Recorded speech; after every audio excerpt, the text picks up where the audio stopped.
Well, hello everyone. Welcome to today's live broadcast, the importance of preoperative assessment and postoperative care in surgical procedures. I am Marcel Peregentil and I'll be your moderator. We have a few important announcements to make before we begin. This webcast is designed to be interactive and we encourage you to ask questions, as many questions as you would like. You can submit questions by typing them in the Q&A box, which can be found by clicking on the green Q&A button at the lower left of the presentation window. We'll try to answer as many questions as we can. You can enlarge the slide window by clicking on the screen icon in the lower right-hand corner of the slide window. If you have any technical problems viewing or hearing this presentation, please click on the support button at the top right of your presentation window or submit your problem through the green Q&A button lower left. I would like now to introduce you to a very special speaker. Her name is Pilar Ariza Guzman, currently in Minneapolis, but originally from Bogota, Colombia. Pilar received her DVM from the University of La Salle, Bogota, Colombia, and an MS from the University of Minnesota. She is currently the director of the Phenotyping Core in Jackson Hall and in the Cardiovascular and Cancer Research Building for the University of Minnesota. I will now turn it over to Dr. Guzman for her presentation.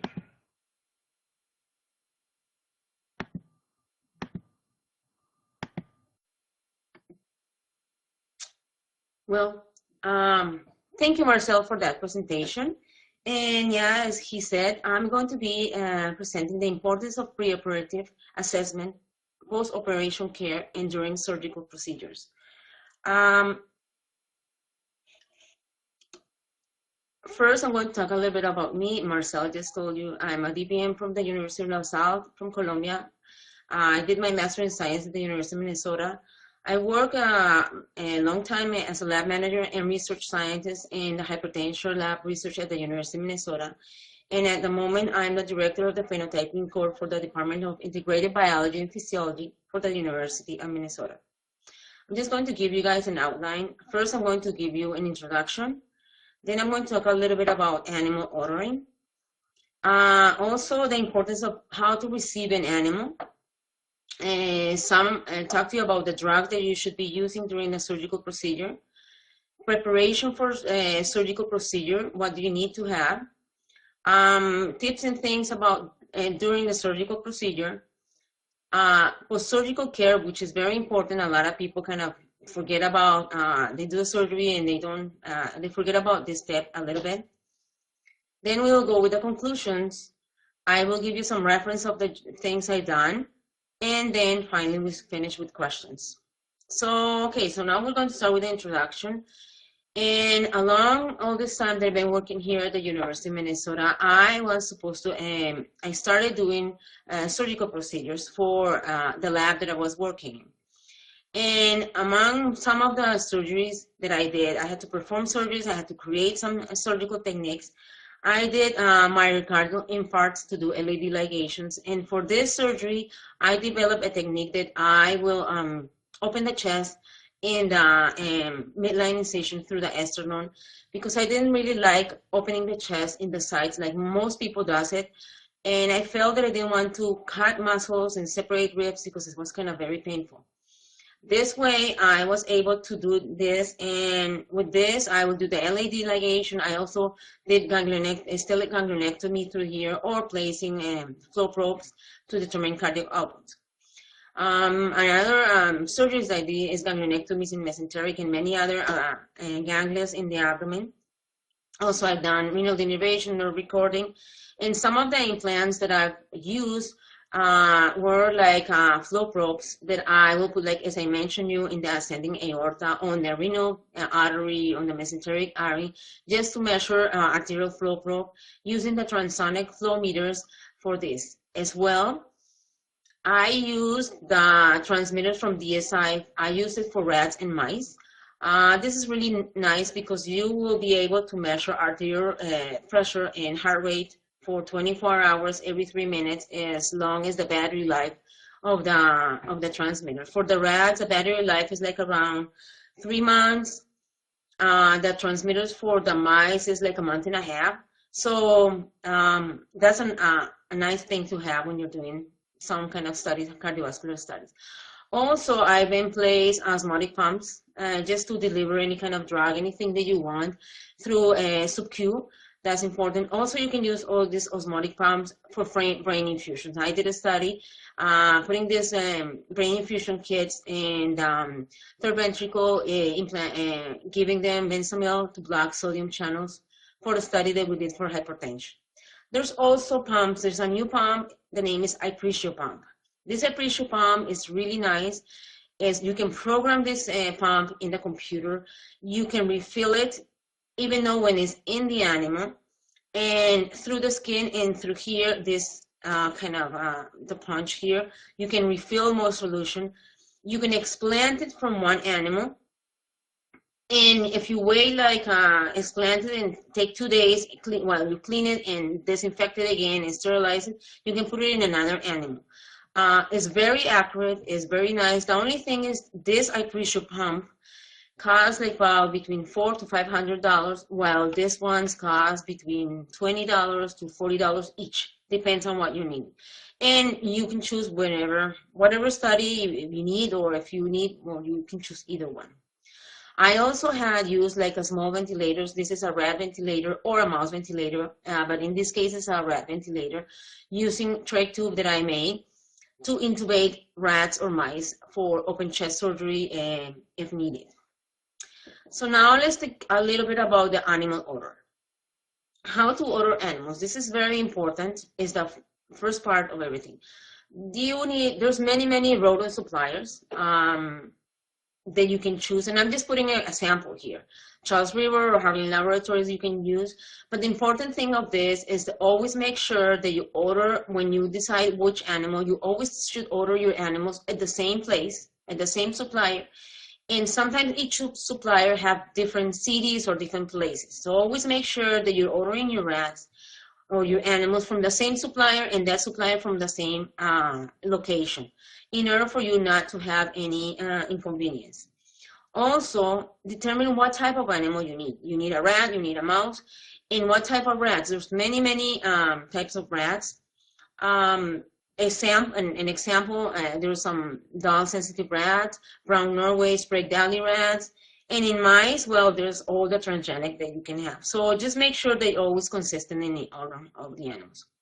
The receiving the animals is very important.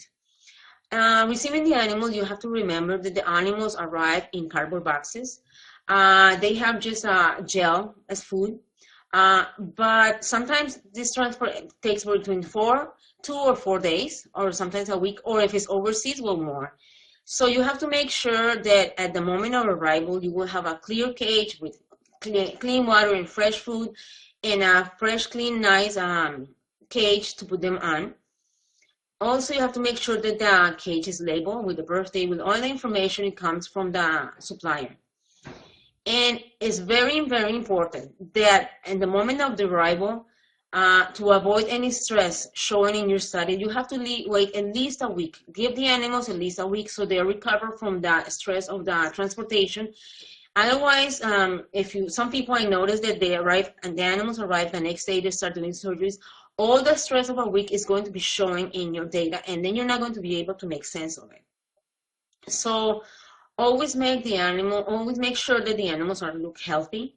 It's very important. If their animals are not healthy, just report it to the supplier. They should be able to give you another set, because you don't want that in your study. And it's very important, because you know that rodents are social. They're always in groups, but sometimes, and most of the time when we do studies, they're going to be in individual cages. So give them some enrichment. The mice get something like this. The rats, you can just put 2 paper towels. They cannot play with it, and they have something to do. So that's very important, and that decreases their stress. Now let me talk a little bit about the drug that you should use in a surgical procedure. So first, the gas anesthesia. gas anesthesia is metabolized and excreted by the lungs. So because of this, there's always going to be a depression and cardiovascular system in the lungs. So you have to just remember that. So some of the drugs like ether is a slow response, it's toxic to the liver, but you will have to pre-medicate with anticholinergics to reduce the excess of respiratory secretions. The induction and the recovery is a little rough, and you must be, if you're going to use it, you have to go with accordingly with the guidelines using the ether. So I mean, if you need to use it, okay, but you remember there is like a risk. Chloroform is hazardous or not about. Don't even think about it. Methoxyfluorine is a slow response, it's toxic to the kidney, and it will, like as I told you, depress the respiration and cardiovascular system. The same with halothane, motor response, but it's toxic to the kidney and to the liver, and well, depresses cardiovascular and pulmonary system. Now there's two, like the insuflurane and the isoflurane. Isoflurane is the one that I like the most and I use most, but both of them respond fast. There's no toxicity, and both depresses the cardiovascular and respiratory system. So just so you guys have an account which anesthesia you will be using. The injectable anesthesia. Injectable anesthesia are normally metabolized in the liver and excreted by the kidney. The route of administration can be intramuscular, subcu, intraperitoneally, many ways to inject it. Local anesthesia could be salicylate, novocaine, anyone. Sedative like approxamine, diazepam, on any of the ones that you want. And I'm going to talk a little bit about the barbiturics. I use the barbiturics a lot, especially in the open chest surgery, and I will tell you why. So the pentobarbital is the longest acting of the barbiturics. The pentobarbital is short acting of the oxybarbiturics. And there's some advantage of these ones. The great thing is you can put them intraperitoneally. And because of that, the animal loses consciousness very fast, and which is good. And also, the anesthesia lasts longer, like 45 to 120 minutes. The good thing about this, if you're doing like an example, like open chest surgery, you know that you're going to be opening the chest, you have to restore the negative pressure of the thorax. So when I started using it a long time ago with the gas, the animals will wake up and they freak out. They don't know how to breathe because they have to learn. So I decided to go to the barbiturics. So the good thing about this is that as soon as I finish the surgery, like in 30 minutes or something, I let them connect it into the ventilator, and I let them wake up. And when they are kind of getting out of the ventilator, I disconnect it from the trach tube and let them a while, and then take out the trach tube. This will allow the animal to slowly kind of learn again how to breathe and restore their pressure. And then when they wake up, they're just calm down, they're not stressed, and that's a good thing. However, there's some disadvantage with the barbiturics. The barbiturics are considered narcotics, and therefore they're controlled substance. So you have to deal with all the stuff of controlled substance. You have to write down everything you do, how many millimeters you give to the animal, if you mix it, if you're, well, anything. That's the thing about the controlled substance. But even though with this disadvantage, is the anesthetic most used in laboratory animals, and overall it's really easy. It's just an injection, so that's a good thing. Now, there's also a drug combination. It's very normal to mix anesthetic with analgesic. That's fine. But you have to make sure that when you're mixing ketamine, psilocin, or anyone, there's an expiration day of this mixture. It's 30 days. You should not use it 30 days after. So it's very important that in the bottle or wherever you're mixing it, you write down the day that you made it and the day it's going to expire, to make sure so you're giving something good to the animal. Also, the analgesic like buprenorphine, normally for mice, you have to dilute it. So remember the 30 days of expiration. Also, remember to, if you see a mixture that shows that the precipitation changes the color, the transparency is not right, it doesn't look right, discharge it. Don't use it because maybe you're not going to be able to put your animal down and have your animal in good conditions proper for surgery. Now, analgesics. So there's several injectables, the buprenorphine and butorphanol. They're great, but you have to inject them twice a day. They're very potent injectables, which is nice. But if you're doing a simple surgery, like just putting a pump to cure or something really simple, I don't recommend this. I've seen along my career that with buprenorphine, when it's something really not very invasive or something, what happens is the animal gets kind of numb, and they start kind of biting in their limbs and in the wound, and the next day you come and everything is open and it's not right. So in that case, I would choose ketoprofen or any one of this, but I like the ketoprofen for mice and rats, which is a great one. And what I like about this drug is that you have to inject it only one time. Only one time, so you don't have to handle the animal. The animal after a surgery, they don't want to be touched. So the less you touch them, the better. And also in injectables, it's very important that I just want to say it right now, maybe I will say it again later to just reinforce the idea, is that after you do surgery, the animals, normally the next day of the surgery, the animals are not going to drink anything. You know, the rodents are nocturnal, they're active at night, and they drink and eat at night. So I always make sure, and I always like to give an injectable the next day of the surgery to make sure that the animal is well controlled, the pain of the animal is well controlled. And then you can just give them orals. The orals are very good. Ibuprofen is very nice for rodents or anyone in the water for 3 days, but always make sure that you measure, you put the mixture in the water and you measure that water bottle. And the next day after the surgery, weigh that water bottle. Make sure that they're really drinking. And if they're not drinking, just go ahead and put another injectable because they're comfortable. Let's talk about antibiotics in rats. Gentamicin is a great antibiotic. It's an ampling spectrum. It attacks a lot of gram-negative and gram-positive, which is great. But it's an antibiotic that you should only use one time. If you use it several times in the animal, like for the recovery period, it's toxic to the kidney. So you don't want that. It's very good for the surgery, the moment of the surgery, but not for the recovery time. You can use amoxicillin. You can use enrofloxacin.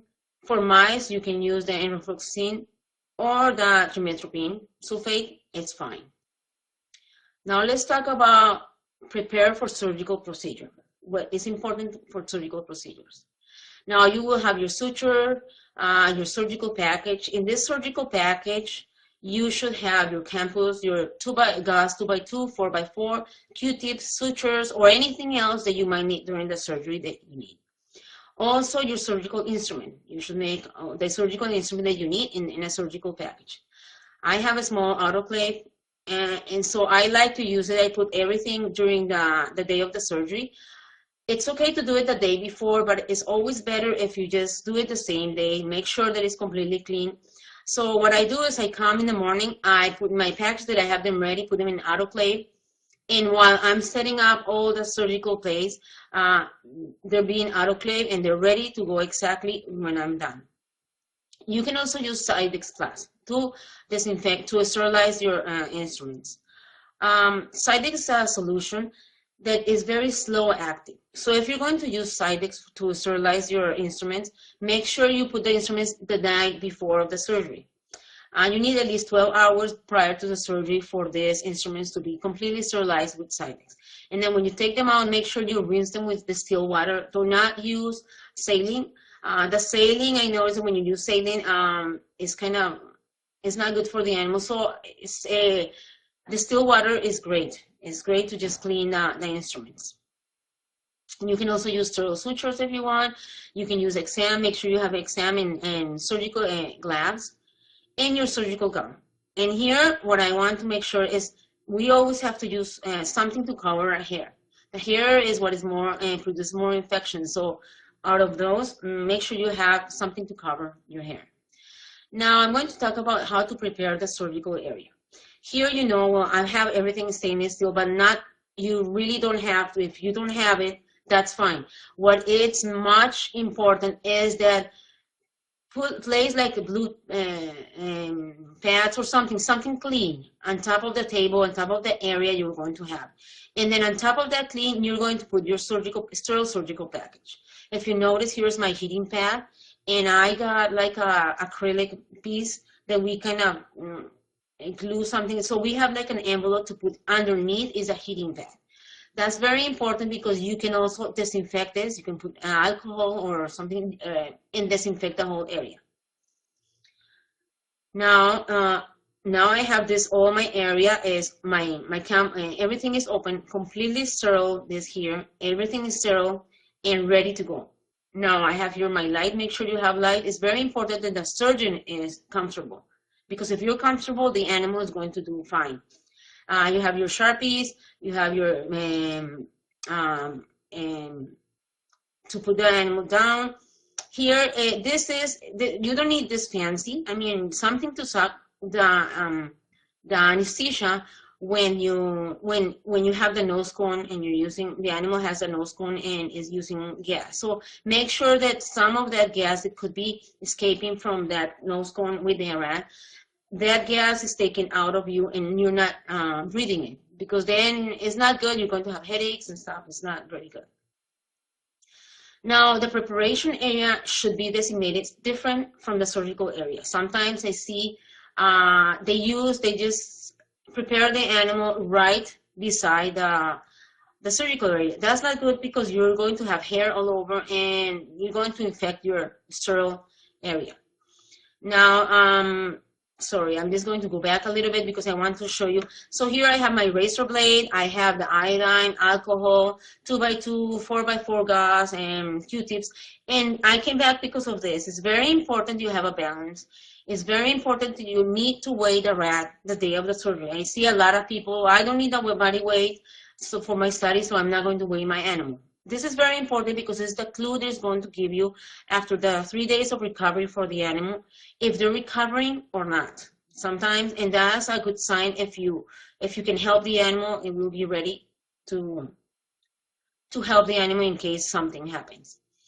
Now, if you're using the anesthesia machine, diisoflurane, always make sure that you have good levels of gas in the machine for the surgery, as well as make sure that your oxygen tank is full or is with enough volume. And I'm telling you this because sometimes it happens. If you don't have enough, you're out. Well, your animal will die, because then you cannot, by the time you change. So some of the students happen. So I just want to make sure that this is remembered. So now you put the animal in the gas chamber, anesthesia chamber. So when you have it here, make sure that you have everything you need ready for the animal. Now, shaving the mice, I always use Nair. You can also use razor blades, but I don't like it because their skin is so thin. Just a little bit of Nair, you put it in the area of the surgery, and then with a 2x2 with a little bit of saline, you just clean it, and you have a beautiful area, clean, completely clean, free of hair, and ready to start. Like for rats, you can use a razor blade, and what I like is I just shave everything, the area that I need. And you see here is a little vacuum, wireless, cordless vacuum. And then with that, what I do is I always vacuum every hair. And you see here, there's no hair all over. And that's what I want. I don't want any hair, because the hair is going to be the focus of infection in my surgery. So now the Nair can be used also in rats. Like here, I'm just putting a little bit of Nair, and you have to make sure that the Nair is only for 20 to 30 seconds. Don't leave it longer. It's going to affect the skin of the animal. So you just put it a little bit, and then you see that here is very nice if you're going to do an ultrasound or an open chest surgery or something. This is perfect. You can also do it here if you're going to do an ultrasound for the kidney, the liver, or any part. It's perfect for rats. Now I'm going to show you how not to shave. Somebody gave me these pictures, and I say, well, thank you, but if you can see, there's a lot of hair around here. And what happened is when you finish the surgery, I don't know if you can see, there's little hairs here, and then look at all this hair. All this hair can come into an infection. And sometimes people ask me, I shave it everything, and why my animal is infected? And I show them, look, all the hair that you guys have, that can lead to an infection. And on top of that, the animal is in a bedding type, and all that bedding can become, so everything adds up, and So you want to make sure that you're shaving correctly your animal to avoid infections. Now, disinfectants, we can use Norvasan or iodine in the animal. Here in this moment, I use iodine, and here, because there's no hair, the color is not as intense as here. But it's important that when you use iodine or one of these, you use alcohol. And then clean all the surface. You don't want to leave all the residue of iodine, and the reason is because iodine dries the skin, and the next day after the surgery is very uncomfortable for the animals, and they start kind of itching, and they start biting themselves, and you come and wow, they open the wounds and they start biting their toes, so you don't want that. So make sure that you remove that iodine from the animal, and all this area has been cleaned, so everything is sterile and ready for surgery. Now let me talk to you about a little bit of during the surgical procedures, what you will need to do.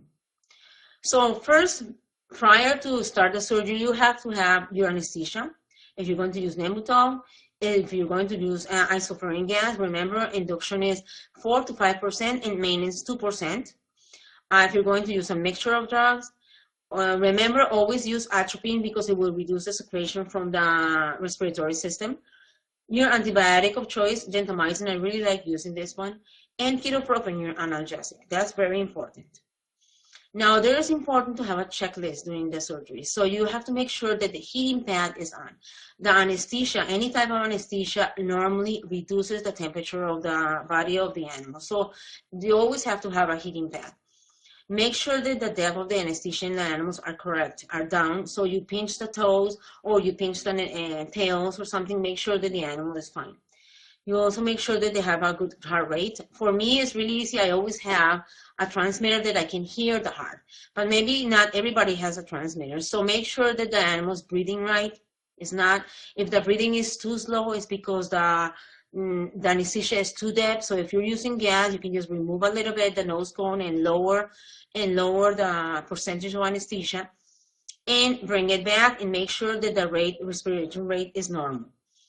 The same thing, you have to look for the color of the skin. The color of the skin should always be pink. If it becomes a little whiter, it's because the anesthesia depth is too much. So make sure that you do the same thing. Remove the cone, the nose cone, and lower a little bit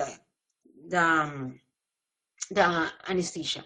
Now, for injectables, it's a little bit more different.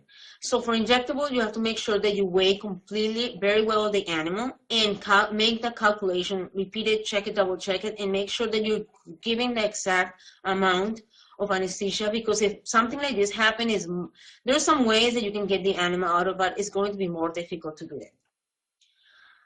This assessment should be done during the surgery every 10 to 15 minutes. So normally as vets, we are alone. We don't have, like in the medical doctors, they have like several people helping them, but in our case, we're just there. So get the habit of doing your surgery and constantly looking at the animal so it's fine. It's very important to give them, rodents do not close their eyes during the surgery. So if you put an eye ointment in the eyes of the rat or the mouse, it's very good. You don't want to lose their eyes, because then they're not going to be able to eat or drink, and then it's not going to be a good animal for any study. I have here a surgical chart that I have for my own studies. This is very important for you. You can write here the project, name of the project, all the type of surgery you're going to be doing in this animal, the idea of the animal, the body weight of the animal. This is very important because this is your control for the 3 days after of the control period, to make sure that the animal is gaining weight again. Always after any surgery, the animal is going to lose weight. So you want to make sure that animal is gaining weight and at the end is recovering. You have your anesthesia here, either one, the ones you're going to use, atropine, gentamicin, and do you just check marks, making sure that you remember what to do. The heating pad, make sure that's always on, make sure that the animal has enough anesthesia depth and is ready to go. The time where the surgery finishes and time where the surgery ends. and when it starts and it ends. So this is very important because sometimes if we take too long in the surgery, we can know what happened or something. So it's very important. And here, this is to remind you that every 10 to 15 minutes, you just have to make sure that the animal is fine. Then you're analgesic at the time the animal is awake. And here you can put any notes or anything about the surgery. At least for me, this is very helpful because when I do surgeries, my studies are 100 to 100 animals, and I'm not going to remember every single animal. But if I see an outlier in my study, I always want to go back to the chart during the surgery and see if something happened during the surgery that can help me understand. And sometimes it does.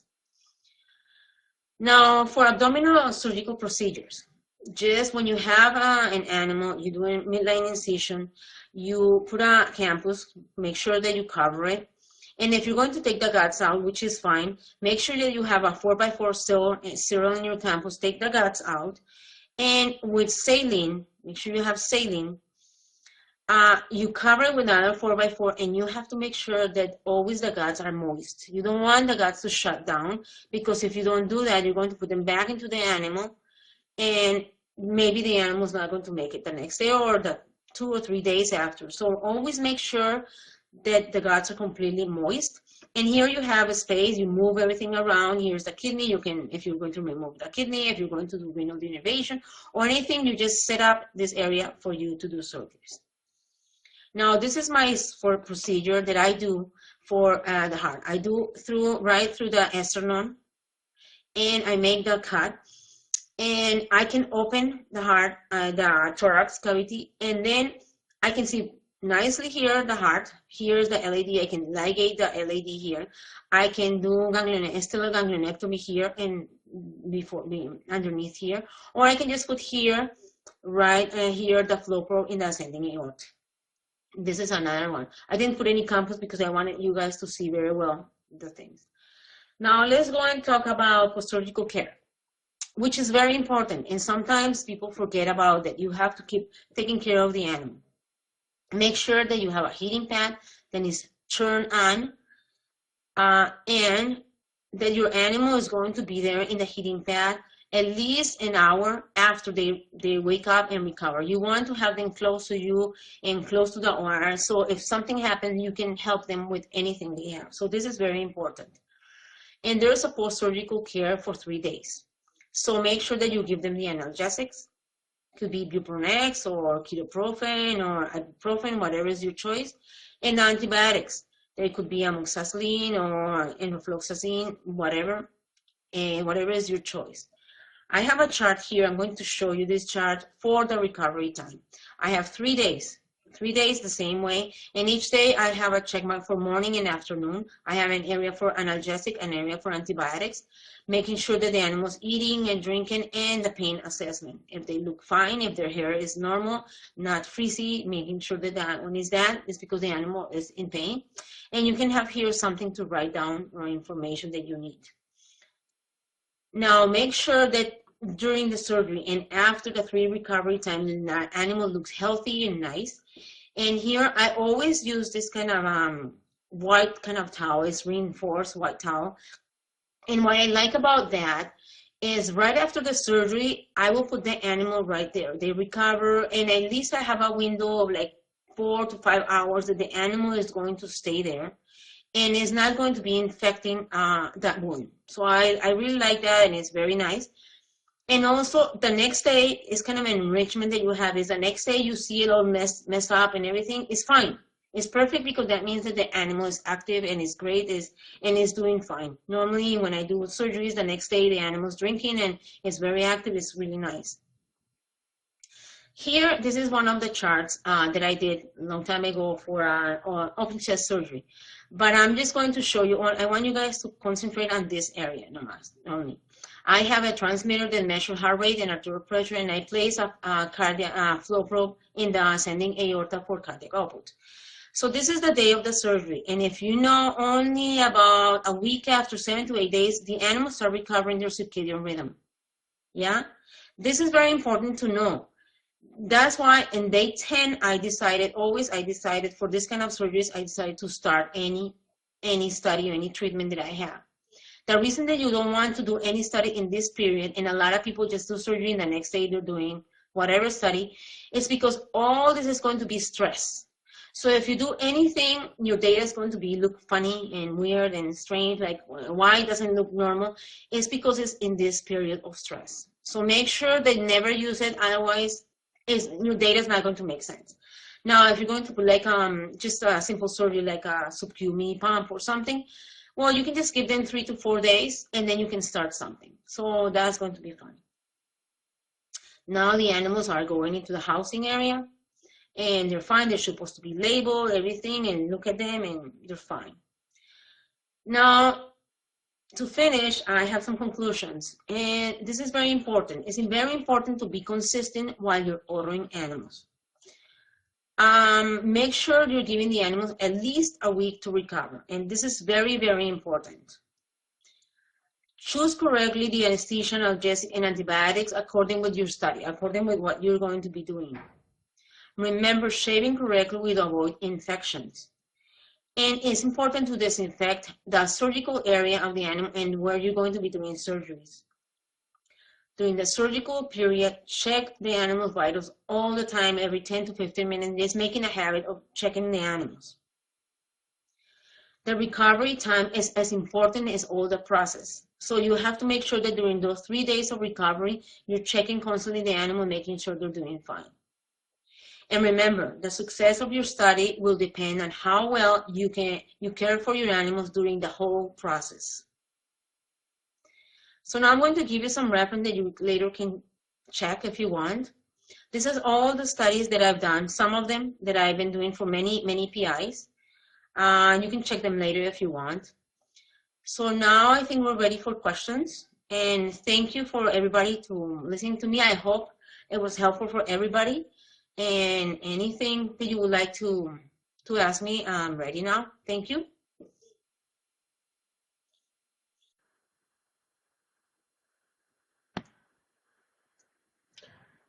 Okay, well, thank you for that informative presentation, Pilar. And before we get started on the question and answer session, I would like to remind our audience how to submit questions.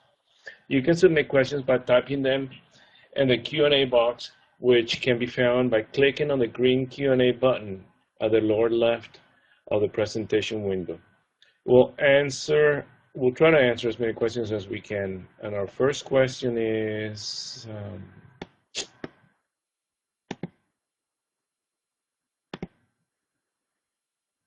let's see. First question is from Madeline Stevens from UBC. Is there a reason you use ketoprofen over meloxicam?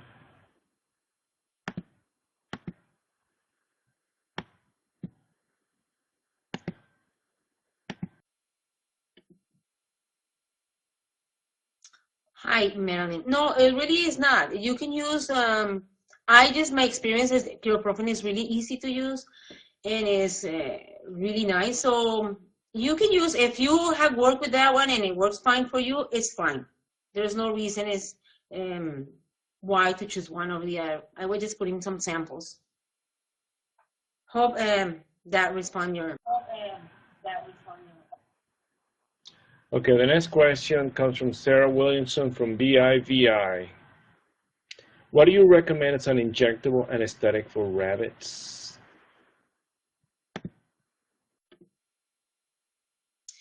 You know, I don't have a lot of experience with rabbits, but the people that have worked with rabbits tell me that most the same thing that you can give to rodents, you can give to rabbits. But I'm not sure. I can't give you that information. Yeah, sorry. Thanks. Next one is from Madeline Stevens from UBC. Why do you not use saline to rinse instruments? I missed your answer.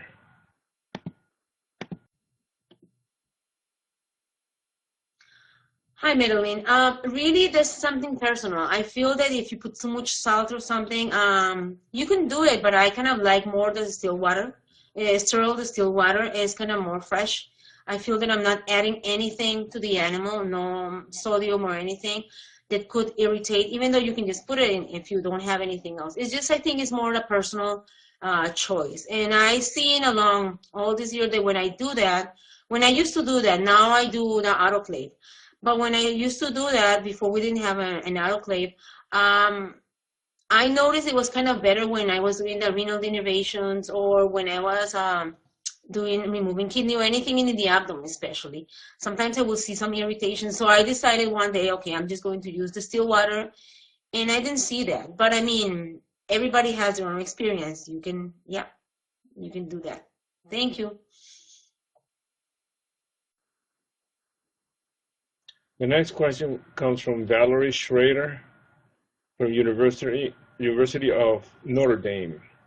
Are there any inhalation anesthetics other than sevoflurane and isoflurane that are available in the U.S.? Halothane and methophane are not available.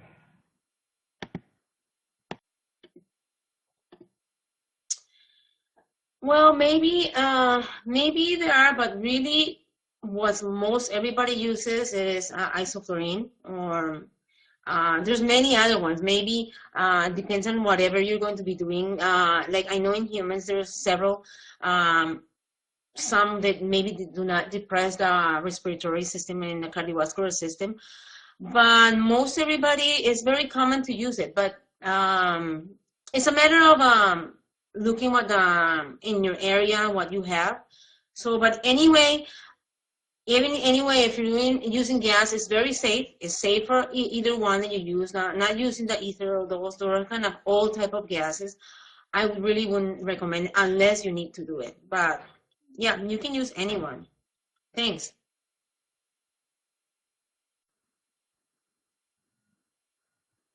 Well, that appears to be all our questions. So I think we can wrap it up at this point. And I want to thank the audience for their interesting questions and participation in today's event.